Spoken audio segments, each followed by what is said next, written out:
नमस्ते दर्शकों, आज हम विष्णु पुराण के प्रथम अध्याय के श्लोक 10 से 21 पर चर्चा करेंगे, जो प्रकृति से भी परे परम श्रेष्ठ अंतरात्मा में स्थित परमात्मा रूप, वर्ण, नाम और विशेषण आदि से रहित है, जिसमें जन्म, वृद्धि, परिणाम, क्षय और नाश इन 6 विकारों का सर्वथा अभाव है। यानी वह सत्ता किसी भी सांसारिक बंधन या बदलाव से परे है। यह समझना महत्वपूर्ण है कि जिस सत्ता का कभी नाश नहीं होता, उसका कोई अन्य आधार भी नहीं होता, वह स्वयं अनादि है, यानी जिसका कोई आरंभ नहीं, उनमें समस्त विश्व बसा हुआ है।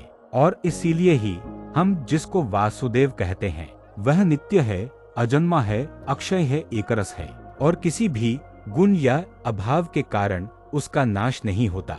वह ही इन सब व्यक्त कार्य और अव्यक्त कारण रूपों में व्यक्त होते हैं। प्रकृति, पुरुष, व्यक्त महदादि और अव्यक्त काल, ये सभी उसी परम पुरुष से सुशोभित होते हैं। यह परम पुरुष, जिसे भगवान विष्णु का परमपद भी कहा जाता है, वह ही प्रधान है। जो विद्वान है वे इस परमपद को जान पाते हैं। जो प्रधान, पुरुष, व्यक्त और काल, इन चारों से परे है। भगवान विष्णु रूपी प्रधान, पुरुष, व्यक्त और काल ही इन 4 कारकों के माध्यम से समस्त संसार की उत्पत्ति, पालन और संहार के प्रकाश को उत्पन्न करने में सहायक हैं। भगवान विष्णु ही व्यक्त, अव्यक्त, पुरुष और काल के रूप में स्थित होते हैं। यह त्रिगुणमय और जगत कारण है, जो स्वतः अनादि है और लय से रहित है। यह संपूर्ण प्रलयकाल से लेकर सृष्टि के आदि तक उसी से व्याप्त है। वह अप्रमेय है, अजर है, निश्चल है, शब्द स्पर्शदी शून्य है और रूपादि से रहित है।